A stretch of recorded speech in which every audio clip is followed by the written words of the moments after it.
So one day I remember sitting in the garden and it was sunny and I had the girls there and it was in my little garden and everything was getting organised and I thought, right, that's it now. Enough hurting myself. I will change this up. And as I was on my little, whatever I was on, applications for the UK apprentice.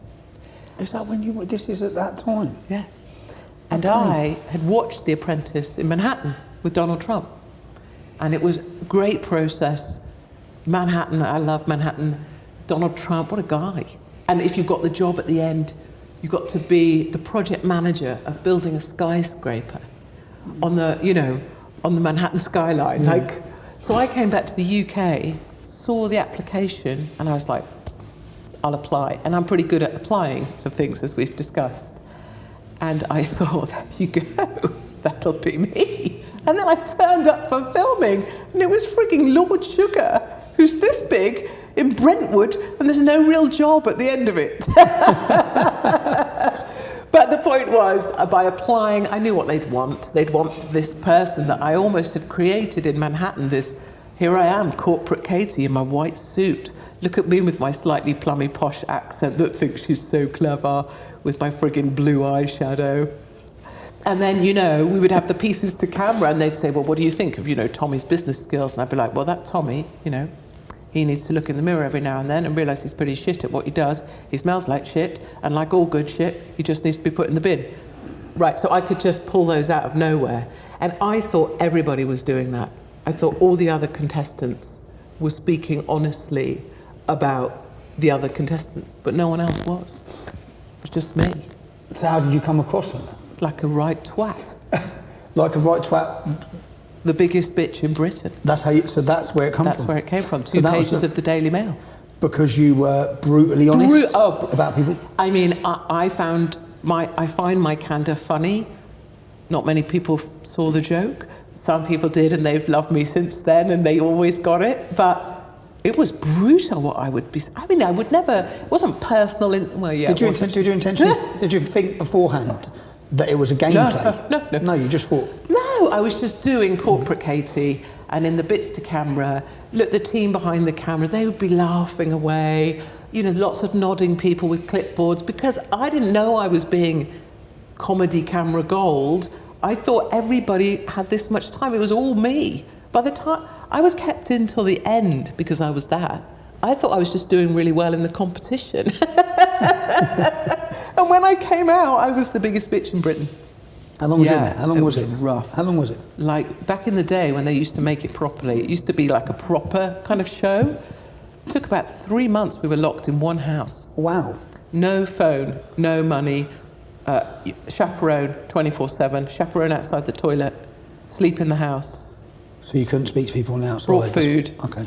It was a very prison-controlled environment, but not to your prison state. But you know what I'm saying? Yeah. Super controlled. What was Alan Sugar like? Short. Shorter than me? Shorter than you. Fucking hell, Alan. Incredibly short. Really? Unbelievably short. And then obviously 2 children at home, and I'm not allowed to ring them. Oh my God, for 3 months? Mum and Dad, yeah. Mum and Dad stepped in. And then, at the end, you get told, Hopkins, you're in the final. Hopkins. But you're completely unaware of the hysteria going on outside? Well, it's not going on outside yet, because we filmed 4 months in advance. Okay, so it's not, okay, so when it all goes on, you're out? When you're out, and then it starts to come to real land, to TV land. And you're sitting at home with the kids? You're sitting at home, and you're watching the world learn that you are the biggest bitch in Britain. And then the next day you have to get up and function, and people say, good luck next week on the task. And you're thinking, and you go, thank you. I've already done it. Yeah, and then that was really horrible. It got worse and worse and worse and worse. And then the final was watched by 12 million people, and I'm supposed to function in this world where everyone's looking at me. And how was that? How were your worries with that? Was you nervous, or was it going the way? I never even contemplated. You never had no idea it'd blow up like this? I thought, I'll come out in the middle. People will think she's kind of a smart-ish, kind of nice-ish, hard-working-ish person. No way. TV land is quite different in that regard. Do you think that's the way they cut and edit it as well? No, I never say that. It'd be like this, right? If you made me out to be a complete tit after this, right? You can't necessarily do that. I mean, I help you do that because I make a tit of myself often. But you can't do that if you're not given the stuff. So all that stuff I did on The Apprentice, all that stuff I said, all What that was the worst thing you said on The Apprentice? Oh, so many things. What was it? I'm going to have to watch The Apprentice. No. They've taken it down, my one, anyway. They destroyed it, yeah. They ded the best of Apprentices, didn't show me. I've been disappeared. I've been disappeared from everything. So you've been deleted from society. So from life. So that they can say people who you are and people can't because get the BBC don't want any ownership of me, because they birthed me as their monster. So it was you lot, BBC? Yeah. You created Katie. So one of the things that when I was writing the application form, right, in the garden that day, what's the worst thing you've ever done? And I stole someone else's husband, and I enjoyed it. I wrote that on the form. So when there's this last section of The Apprentice, we're basically having interviews. They've read it out. They go into their bag and they get this thing out, they make a big fuss, and they go, here's your CV that you filed. Bear in mind what a CV might look like. It says here, you stole someone's husband. Every woman's going to hate you. Right. Oh, and then the guy says, how ruthless, because he says, oh, you describe yourself as ruthless.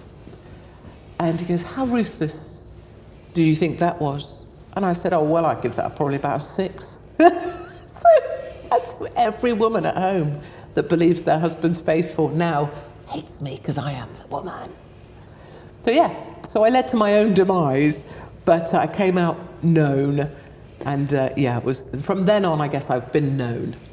That was the moment. That was the known. Katie I became Hopkins known. I was birthed as a monster. Age 30? Yeah, 30, 2 kids, no husband. Wow. So you've been dealing. That'd be a lot to deal with coming out of that. Coming out of that, and that's that's nearly 20 years ago now. Before the internet was as big as it is. Before that, when The Apprentice was back as more of a business show as opposed to trouts that already had their fillers and their Botox that wanted to be famous. It was just after Ruth Badger. So what did you do after? What did you do after The Apprentice? Well, I mean, I never realised. I got fired from my job. I had a job.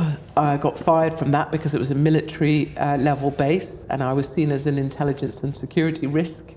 So I was unemployed again, and I decided at that same time that the world was just coming around to seeing The Apprentice on TV. I started having an affair with another guy, and I had sex in a field with that guy.